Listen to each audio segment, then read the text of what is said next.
Bismillahirrahmanirrahim. Assalamualaikum warahmatullahi wabarakatuh.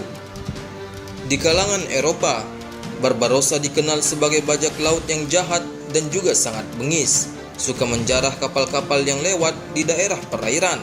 Nah, seperti yang dikisahkan dalam buku-buku fiksi yang mereka karang ataupun film yang mereka buat, seperti dalam film Pirates of the Caribbean ataupun di film Jack Sparrow yang menggambarkan Barbarossa sebagai orang yang sangat jahat.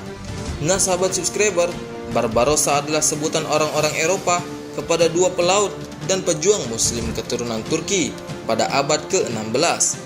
Khairuddin dan Aruj, mereka disebut Barbarossa karena memiliki janggut berwarna merah. Dalam bahasa Italia, Barbarossa berarti berjanggut merah. Nah, kedua Barbarossa bersaudara ini adalah pejuang muslim yang tangguh dan sangat ditakuti, yang menguasai Laut Tengah di Mediterania pada abad ke-16 Masehi. Sangat luar biasa. Ada yang menyebutkan bahwa Barbarossa bersaudara lahir sebagai seorang Kristen lalu mendapat hidayah dan masuk Islam. Akan tetapi ada pula yang menyebutkan bahwa mereka telah Islam sejak lahir.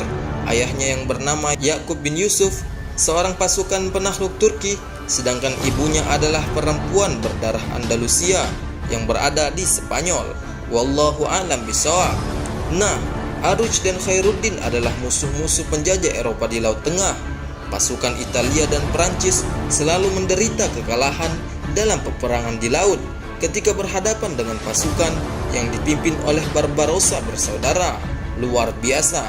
Nah, pada tahun 1510, penduduk muslim di Aljazair memanggil mereka berdua dan meminta bantuan kepada mereka untuk menyelamatkan saudara-saudara mereka yang berada di Andalusia yang tertindas sejak kejatuhan Granada tahun 1492.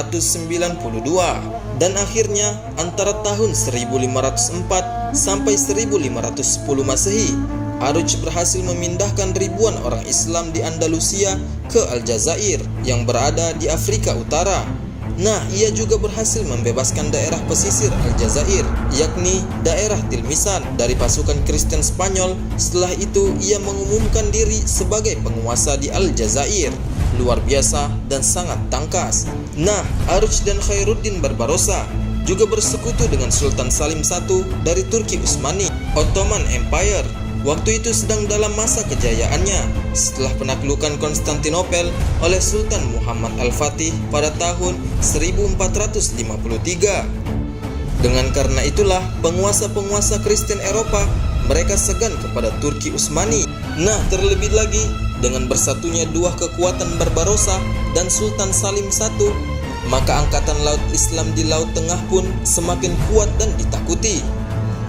Aruj dan Khairuddin biasa mengirimkan Sultan Salim barang-barang berharga dari hasil rampasan perang mereka, atau biasa disebut sebagai harta ghanimah, yang mereka peroleh dari kapal-kapal pasukan Eropa.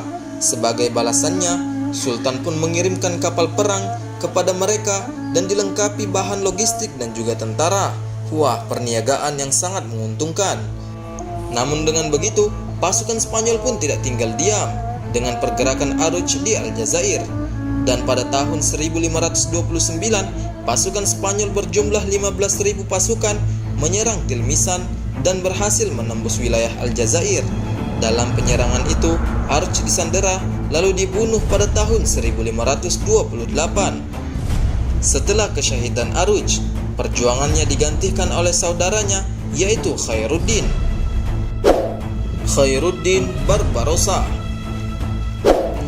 Disinilah puncak kejayaannya. Khairuddin Barbarossa menggantikan kepemimpinan sang kakak dan melanjutkan perjuangan melawan pasukan Eropa, terutama pasukan salib Spanyol. Karena ia membutuhkan banyak pasukan untuk melawan Spanyol, maka Khairuddin pun meminta bantuan kepada Sultan Sulaiman Al-Kanuni yang saat itu menggantikan Sultan Salim yang telah meninggal dunia. Sultan Sulaiman pun memberikannya bantuan berupa pasukan dan persenjataan. Dengan bantuan itu, Khairuddin langsung menuju Spanyol untuk menyelamatkan umat Islam di sana dari penindasan umat Kristen Spanyol. Wah, luar biasa sekali, sangat tangkas si Khairuddin Barbarossa ini.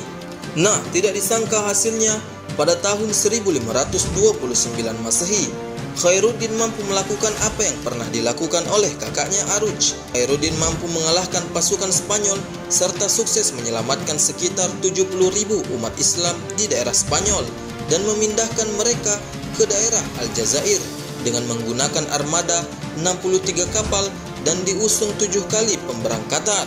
Wah, sangat tangguh sekali ya teman-teman.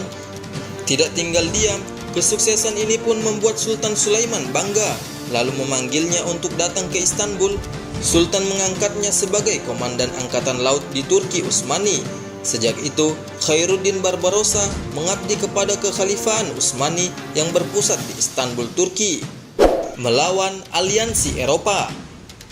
Keberhasilan Khairuddin mengalahkan pasukan Spanyol dan berhasil menyelamatkan puluhan ribu umat Islam membuat Paus di Roma panik. Paus kemudian menyerukan agar Eropa bersatu melawan Khairuddin dan Turki Utsmani.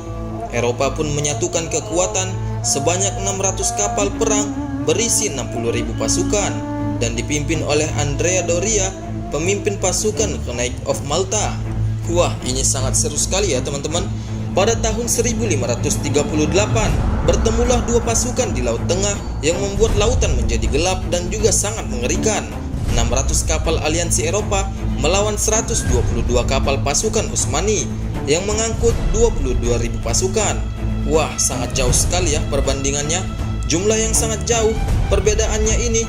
Namun dengan izin Allah, pasukan kaum muslimin yang dipimpin oleh Khairuddin Barbarossa berhasil memenangkan pertempuran itu dalam waktu kurang dari 5 jam.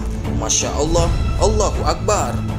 Pertarungan ini menjadi pertarungan yang sangat luar biasa sepanjang sejarah peperangan di lautan. Wah, luar biasa sekali ya. Dan namun akhirnya panglima perang Eropa melarikan diri dari medan perang, sedangkan pasukan dan kapal mereka kocar-kacir tidak tahu kemana. Banyak korban yang berjatuhan dari pihak musuh. Kemudian kemenangan itu semakin memberikan dampak psikologis bagi orang-orang yang ada di Eropa. Mereka semakin takut dengan kekuatan Turki Utsmani, terlebih lagi ketika disebutkan nama Khairuddin Barbarossa. Itulah yang menyebabkan pada saat ini orang-orang memutarbalikkan fakta. Nah oke sahabat subscriber, demikianlah kisah tentang Barbarossa sang mujahid di lautan Mediterania.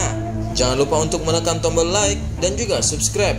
Share ke teman-teman kalian agar mereka bisa mengetahui apa yang kalian ketahui hari ini. Semoga bermanfaat. See you next time. Assalamualaikum warahmatullahi wabarakatuh.